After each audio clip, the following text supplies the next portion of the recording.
Hindi pa.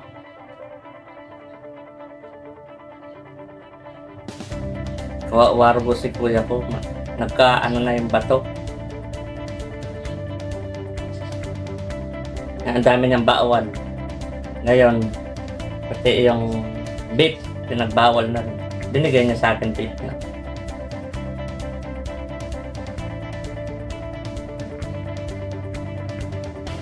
Warbo.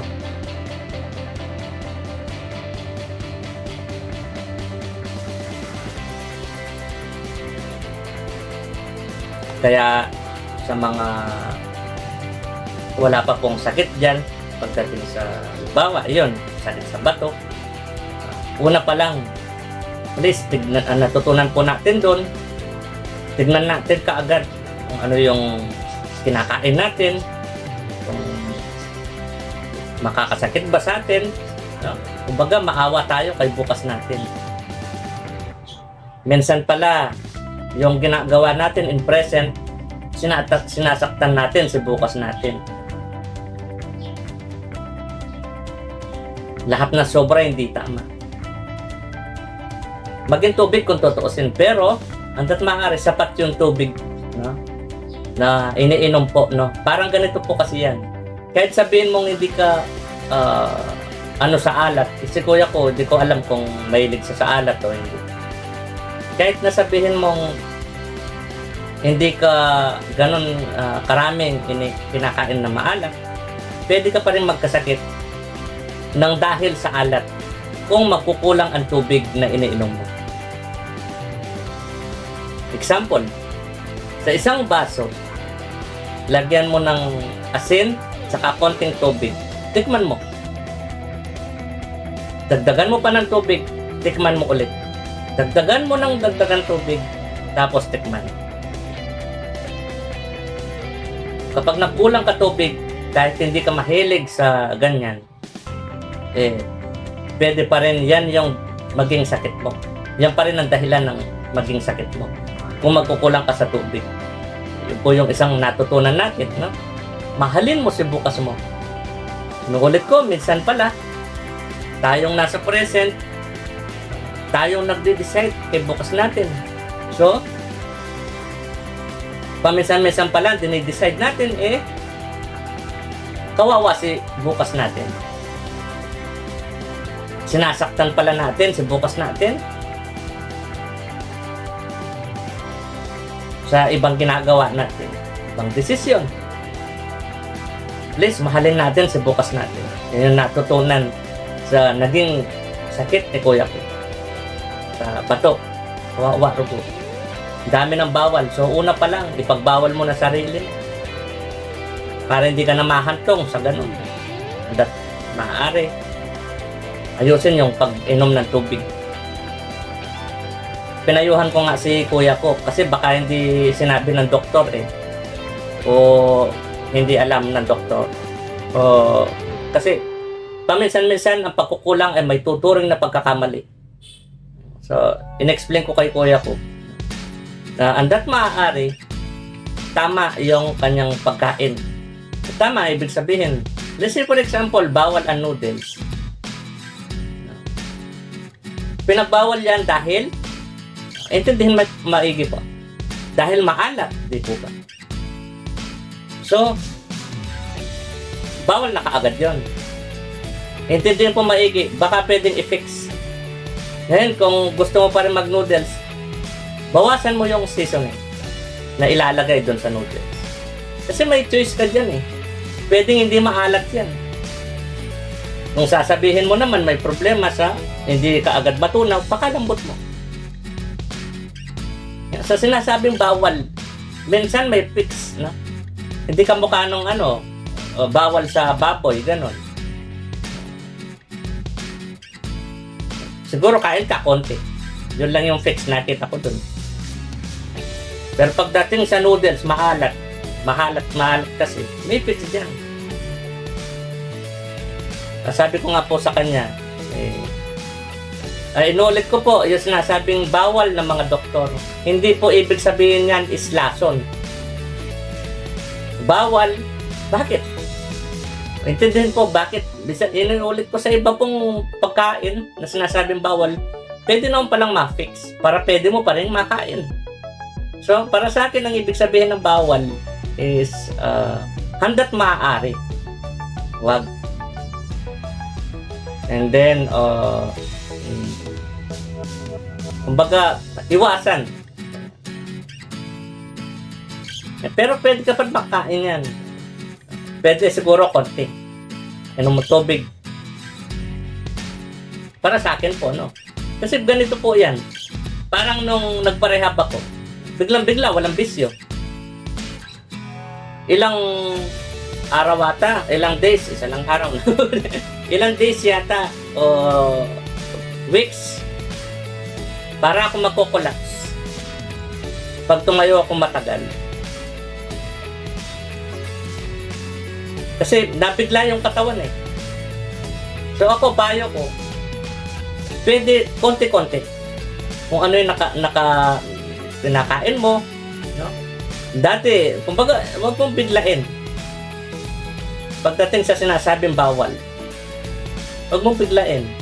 Pero kung kaya mo naman, pwede. Wag mong gawin, wag mong ano yung bawal. Pag pinagbabawal ng doktor, na kainin mo. Pinaliwanag po sa kanya, maganda, kakain siya ng tama. Yung kayang labanan yung tapang ng gamot. Kasi yan yung pwede pong, kapag hindi mo po nasunod yun, yung nakakain ka ng tama para panlaban dun sa tapang ng gamot, ang gamot na yan ang dahilan, magiging dahilan kung bakit sa bukas mo magkakasakit. Kaya yung matatanda, karamihan na laging ang daming pinapainom ng doktor na gamot. Tapos hindi naman ine-explain kung gaano karami ang dapat makonsume ng kanyang katawan na pagkain. At nasa ganun malabanan yung tapang ng gamot. Kung hindi ma-explain yan, kung hindi mag-restricted sa ganun, ang gamot na yan ang magiging dahilan kung bakit magkakaroon kang sakit sa bukas mo.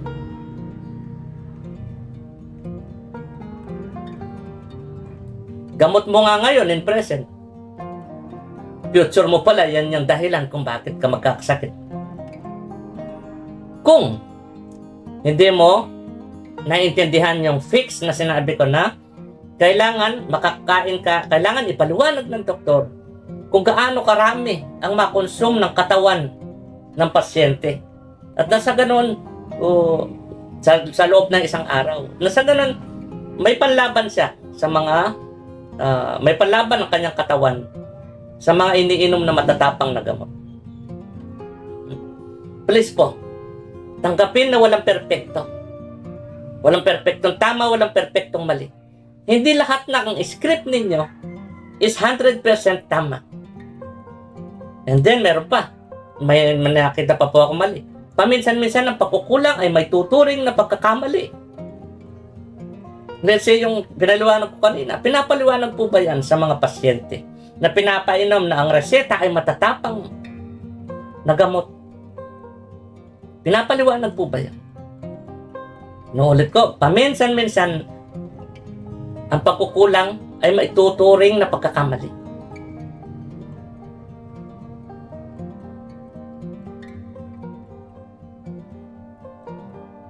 Sana tanggapin na walang perpekto. Lalo na sa mga script ninyo. Hindi porket tinuro sa inyo, mga doktor, na ganyan, ganyan. Yun lang yun. Hindi. Please, mag-aral ka pa ng mag-aral. Ano ang mas magandang gawin pa? Yung iba, basic lang po. Kung tutuusin. Yung sinabi kong fix kanina. Basic lang po yung kung tutuusin. Na kailangan, na importante, na malaman ng pasyente na umiinom ng matatapang na gamot. Pansinin niyo po, karamihan sa mga matatanda na na-ospital tapos pinapainom ng matatapang na gamot. Habang tumatagal, dumadami ang kanilang sakit. Ang dahilan, paminsan-minsan po, no? Hindi ko sinasabing lagi. Minsan ang dahilan, yung pinapainom na gamot, matatapang na gamot, nagamot niya si present, si future, linagyan niya ng sakit. Lalo na yung bulsa. Let's po, tanggapin na walang perfecto. So mag-aral pa ng mag-aral. Hindi ka perfecto. Lalo na kahit na doktor ka pa. Hindi ka perfecto. Please, mag-aral na mag-aral. Anong mas mabisa pagdating sa bawal versus pagpapaliwanag? Kung titignan natin ang henerasyon, intindihin natin, nasaksihan natin, karamihan sa mga tao, ang bawal ang ginagawa. Di po ba? Tapos sabihin mo pa sa anak mo, bawal magganyan, bawal magganyan. Hindi dapat magganyan. Alam mo naman, hindi lang naintindihan. Intindihin po natin yung alam natin. Yung nasasaksihan natin. Karamihan, yung bawal, yung ginugusto. Tapos, pagbawalan mo pa yung anak mo. Kaya andat maaari, magpaliwanag. So, lumalaban si bawal, no? Bawalin daw, tapos paliwanag. Sige, itong palaban ko sa'yo. Ikaw na bawal. Ipaliwanag mo sa bata na hindi sa kailangan bawalan. Ipaliwanag mo bakit tama yan. Ipaliwanag mo bakit mali yan. At sa bawat pagkakamaling pinapaliwanag mo, meron siyang pero. Let's say for example, sa iba, ginagawa yan. Kahit bawal yan. Kahit nakakasama, kahit hindi dapat gawin yan. Ginagawa yan, madaming gumagawa ganyan. Pero pwede kang masaktan. May pero sa bawat sinasabing sentence na hindi tama. So sa bawat tama, kumbaga hindi mo kailangan sabihin kung anong tama, kung totoo. Kapag na-explain mo ng maayos yung mali. Yan po yung pagkakaiba ng bawal doon sa pagpapaliwanag. Yung bawal, ano niyan kakambal niyan, si reklamo. Anong matututunan ng bata kung puro ka ganun? Kung wala kang eksplanasyon. Lalo na sa bata. Bata pa lang yan. Hindi pa ganun karami yung kanyang naintindihan. Tapos gusto mo, ituring mo siyang matanda na dapat naintindihan na niya yun. Tayo nga may edad na. Ang dami natin nakakalimutan Sa henerasyon ngayon, pati bata. Bakit po? Kasi nahumaling na sa games. Kaya pwede mangyari na marami silang makakalimutan. Sabihin mo, kung na importante ang lahat ng tinuturo ng mga teacher, anong natutunan mo nung grade 3 ka? Nasa yung importanteng sinasabi.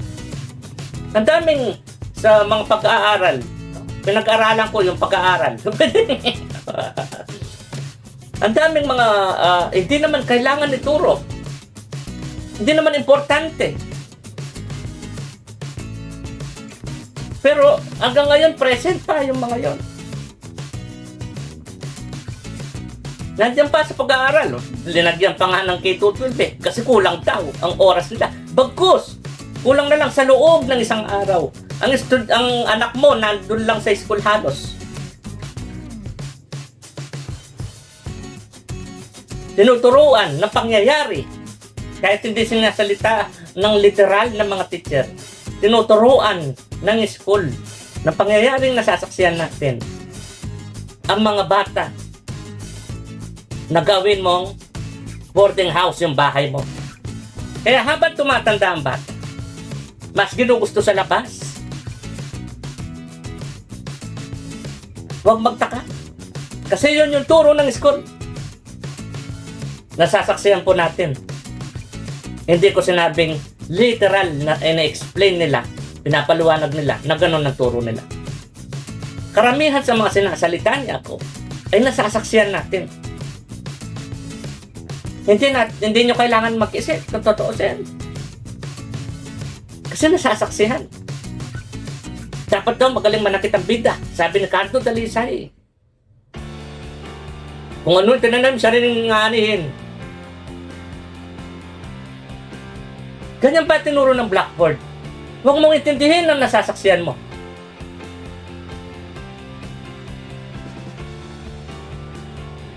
Diyan pa sabihin ng iba, ako pa ang pilosopo?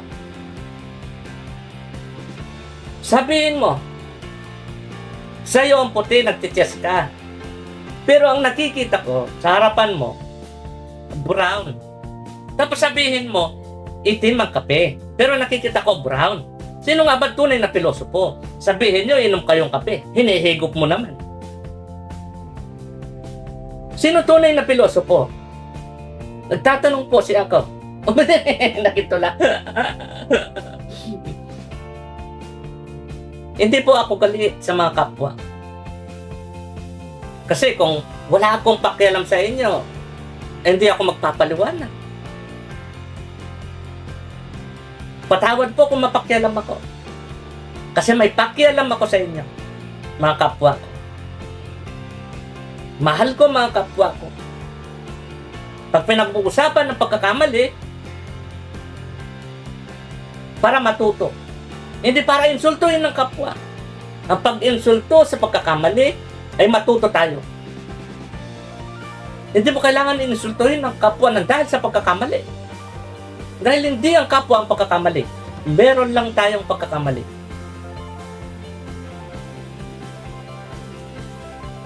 Saan anong bawal, pre? Meron nagsasabi, hindi masarap yan, hindi masarap. Para sa'yo. Pero sa iba, pwedeng masarap yan. Kung maraming tao na hindi nasarapan dyan, pakain mo sa animal show. Di ba sa iba?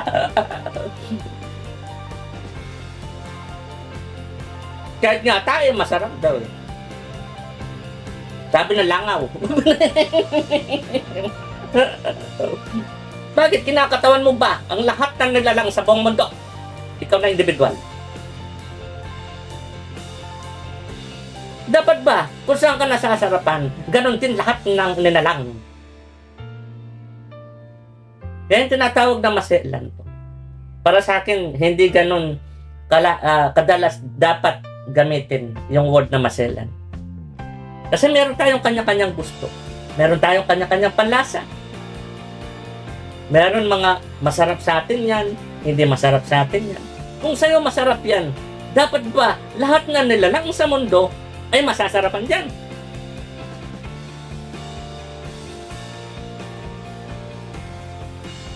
Bawat individual sa atin, bugtong na anak ng Diyos. Kaisa-isang ganyang anak ng Diyos. Unique. Wala tayo sa isang katawan lang. May kanya-kanyang desisyon.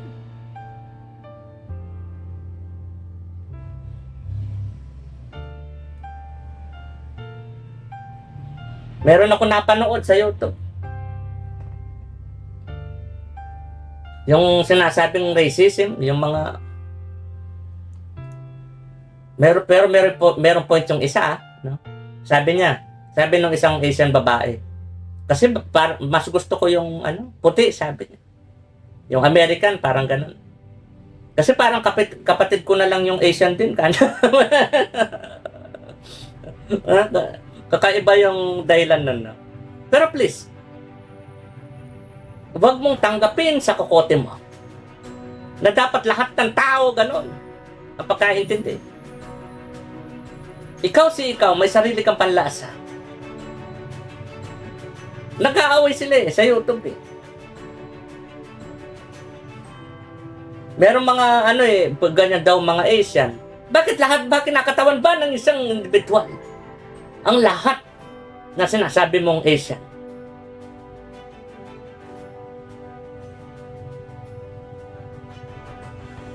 May kanya-kanya tayong gusto. Tapos gusto mo, ang lahat ng gusto mo, ganun din dapat lahat na nilalang.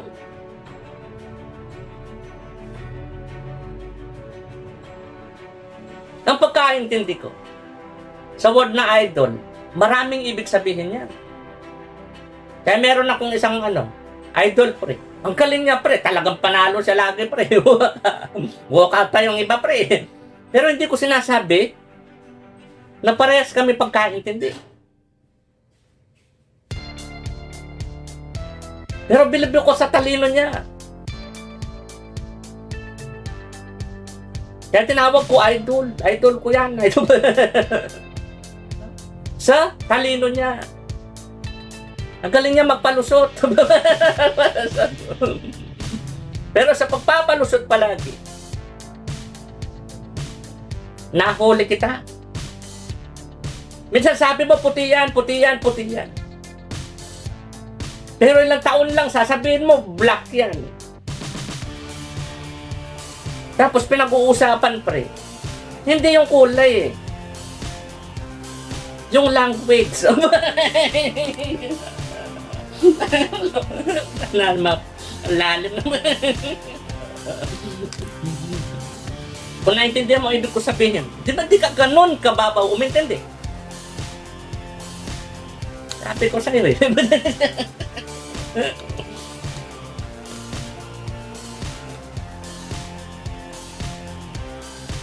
No? Kasi lalaki din yun eh. So, idol. Ibig sabihin nun, hinahangaan ko dun sa talino niya. Hindi ko sinabi parehas kami pagkaintindi po. No? Hinahangaan ko siya dun sa talino niya. Hindi ko pwedeng sabihin, parehas kami lalaki, hindi ko pwedeng sabihin na crush ko siya, no, John?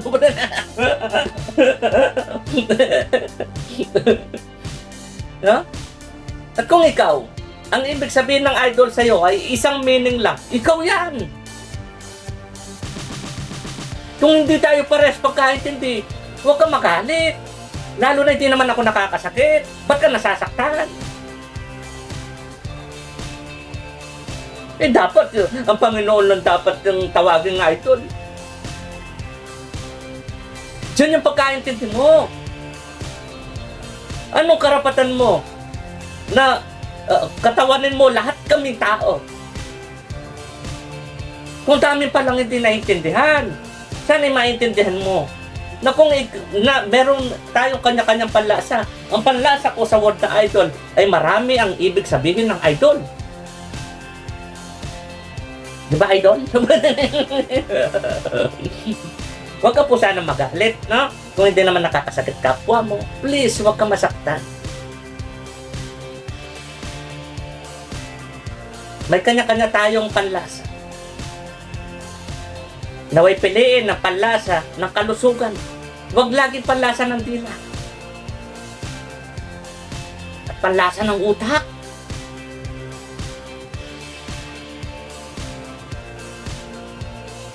Minsan sabi mo, tignan mo.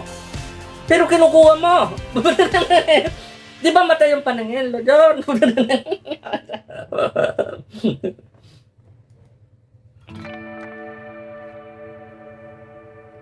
Please. Ibig sabihin po ng please.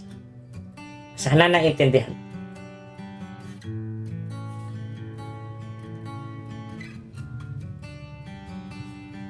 Ang pag-intindi sa kapwa. Ano ang kanyang naintindihan? Hindi kung ano ang naintindihan mo. Kasi kung iintindihan mo kapwa mo, tapos papasok ka, ikaw na pagkaintinding tao lang ata, mamanduhin mo siya. Ako pagkaintindi ko, mahal ko mga kapwa ko. Gusto ko nakikita, nasasaksiyan ng mamahalan mga kapwa ko. Wala akong pakialam sa pagkaintinding tao na may hangganan. Ang ibig ko po sabihin, mas mahal ko kayo mga kapwa ko kaysa sa karunungan. na lagi nako-command sa atin. Please, tayo mag-command sa karunungan. Huwag tayo palamon sa karunungan. And dahil sa karunungan, nagkaroon ako na debate. Pre, si idol ko pre. Sige. Yung pumalit sa kanya, siya ang makipagdebate. 100% po ba? Na ganon din, lagi siyang panalo. Tulad ni idol ko. Hinahangaan ko talino, pre. Ang galit talaga, pre. Sobrang pilip ako sa kanya. Talino niya, no? Talino. Pwede ba niyang katawanin lahat ng paniniwala niya, ay lahat ng iambong relihiyon niya? Ibig sabihin po, kung yung leader na yon, si idol ko, nananalo palagi, magaling magday-daylan eh. Matalino masyado, pre. Ang astig, pre. Natawa. Yung iba nag-walk out, pre. Pero hindi ibig sabihin nun, is tama lahat na sinasabi niya. Walang perfecto. Ang hinahangaan ko dun is yung talino po niya. Hindi ko sinabing parehas kami pagkaintindi. Hindi mo pwedeng i-justify ang isang pangyayari. No? Let's say, for example, debate. Hindi mo pwedeng i-justify na pag nanalo ka sa debate, is ikaw na lang, ikaw talaga ang tama. Hindi ganun po yun. Ang debate, ginagamit niya talino tsaka yung karunungan, yung alam niya, yung memorize niya, ganun. Talino. Kung saan niya ipapasok na pagkaintindi. Yung po yung debate. Pero hindi pwede ma-justify na kapag ikaw lagi panalo, ikaw ang tama. Iba pong usapin yun. O sige, yung pumalit sa kanya, ganon din ang gawin. Kamukha rin po ba nun, laging panalo? Hindi, di po ba? So hindi pwedeng i-justify ang pangyayari, no? Kumbaga, hindi mo kinakatawan lahat ng tao.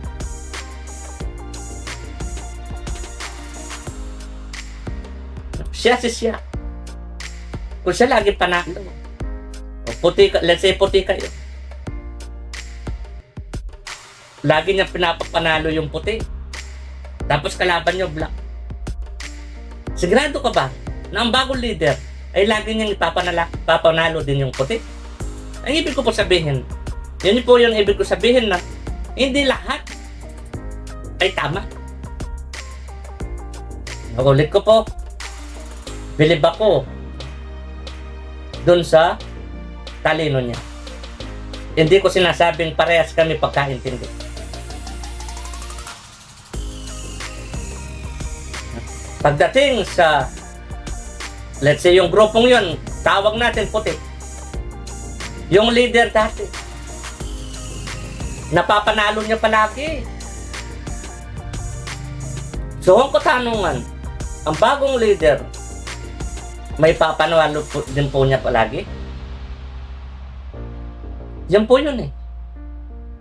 Hindi mo ma-justify sa debate kung sino ang tama o sino ang mali pagdating sa katotohanan.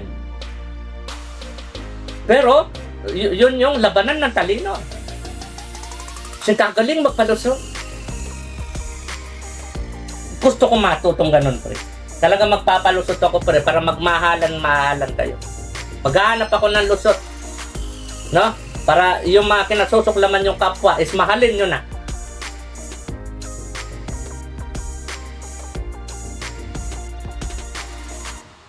Inintindi ko ang mga sinasabing mali, masama, kasalanan, negative. Ngayon gusto kong maintindihan mo sila. Ikaw na, sinasabi mong maraming naintindihan. Mahal ko mga kapwa ko hanggang kamatayan. Kahit pumatay, mahal ko. Gusto ko pa rin siyang maligtas.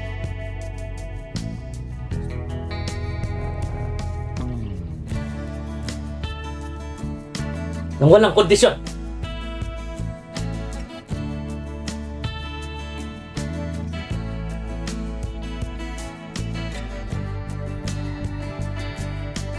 Dahil magkamali pa ulit, mahal ko pa rin siya.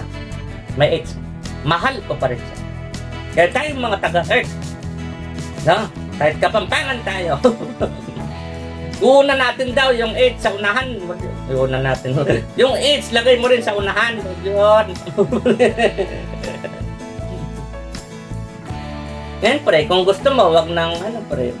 Gusto mo talagang flip pre. Pag binasa mo ganun pre, baliktad mo ganun, tapos basahin mo. Porque tinitira ko maraming paniniwala yung hindi ikaw kapwa ko ang tinitira ko. Ang karunungan tinitira ko, pinagtatanggol kita sa karunungan. Pinag-aaway kayo ng karunungan mga kapwa ko. Tinawag pa akong evil. Na ano ko daw malalapit sa Diyos. Hindi po. Yung karunungan inaano ko.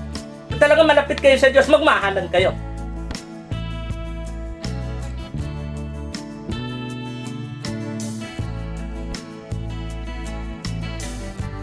Kapag uunan nyo kasi sa Diyos, number 1 daw, lagi daw inuunan Diyos. Ang ibig daw sabihin ng number 1 dapat lagi ang Diyos. Paano magiging laging number 1 yan? Kung sasabihin mo number 1, ang Diyos. Number 2, family. Number 3, church. Number 4, kapitbahay. Number 5, mga kaibigan, and so on and so forth. Linagay mo siya sa number 1 lang, sa isa lang.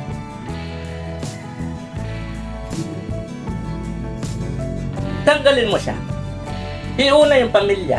O sige, pati tapos church, tapos kapitbahay, mga barkada, kaibigan. And then mga kapwa, and so on. Ito ang Diyos. Siyang hahawak. Diyan yung lagi. Lagi. Iuna lagi ang Diyos. Huwag mo siyang ikumpara. Huwag mo siyang lagay sa number 1 siya dito. Tapos, pamilya, church, kapitbahay, and so on. Kinukumpara mo ang Diyos na. Tanggalin mo siya dito sa 5, and so on. Kanyahin mo pre, sakmal mong ganun. Tapos, ito ang Diyos, siyang hawak. Yun yung ibig sabihin po ng iuna lagi ang Diyos. Kasi kung laging ang pag-una mo sa Diyos ay yung pagkaintindi mong ganun, number 1 ang Diyos, number 2 family, number 3, ganyan. Kung ganun, ang pagkaintindi mo, tignan mo kung kaano ka lilalalayo ng ganung pagkaintindi. Kung paano ang pagmamahal mo sa Diyos lang halos, tignan mo. Tanggalin muna sa usapin ng pangalan ng Diyos. Paano nabigay sa iyo ang pagpapalang sinasabi mo? Paano ka nabuo? Paano ka nagawa? Tanggalin muna ang pangalan ng Diyos. Naiintindihan po ang ibig ko sabihin? Kapag sinasalin yung pangalan ng Diyos, lagi nakakalimutan ng pagmamahal sa mga kapwa.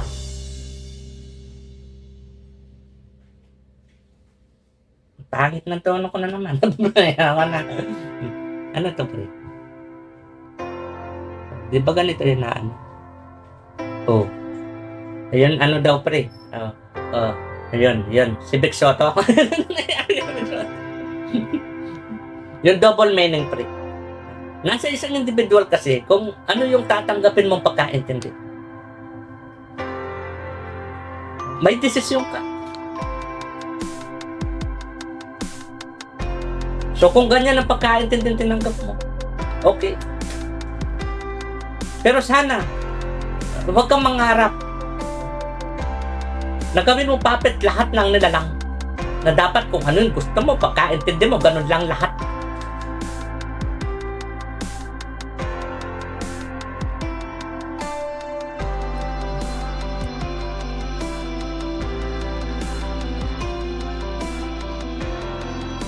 Maraming paniniwala Maraming grupo. Marami. Ilang libong grupo. Na isa lang daw ang kanilang Panginoon. Pero sila nag-aaway. Nabuo daw kasi ang Biblia para mag-away-away ang mga tao. Sabi ng nasasaksiyan po natin. Tama po ba nasasaksiyan natin? Tapos pagdating daw ng kanilang Panginoon. Kaya ngayon daw, pre, habang wala daw ang kanilang Panginoon, sabi nila, inuutonan nila, binobola nila ang Panginoon nila.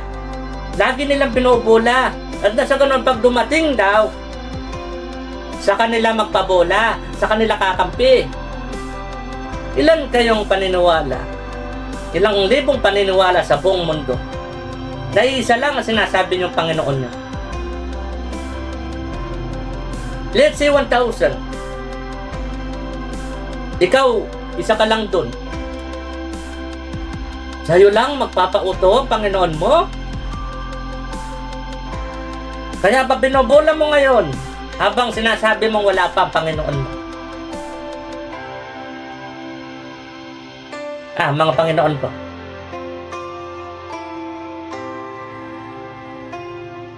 Paminsan-minsan di mo alam, naintindihan kung ano nga ba talagang kagustuhan mo.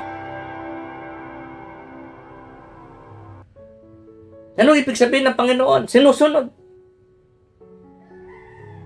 Kaya sinusunod ko po. Kaya paminsan-minsan tinatawag ko kayo mga Panginoon. Kasi gusto ko kayong sundan. Sundin sa kagustuhan nyo. Pero kadalasan din nyo alam, naintindihan kung ano talagang kagustuhan nyo. Sabi mo ayaw mo mapahamak. Pero linusob mo ang kapwa natin. O teka, 9 o'clock na pa rin. Linusob mo. Kung ano-ano pinagsasabi mo sa kanya. Kala ko ayaw mo masaktan.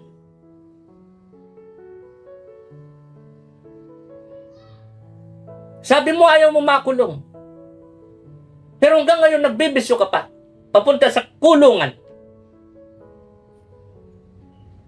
Pero ayaw mo makulong.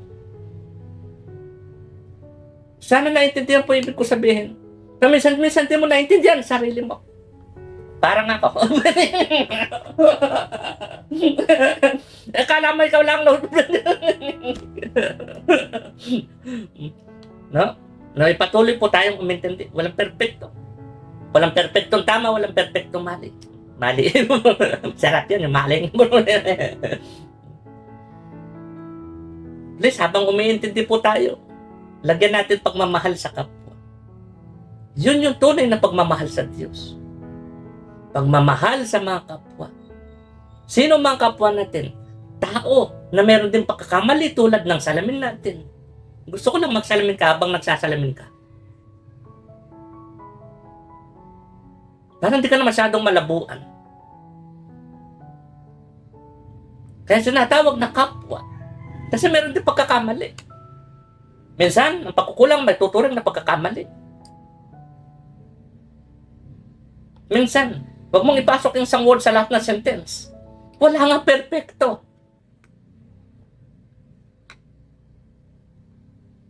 Oh, nasaan na siya po? Si Pekto kasi. Nga, Pekto.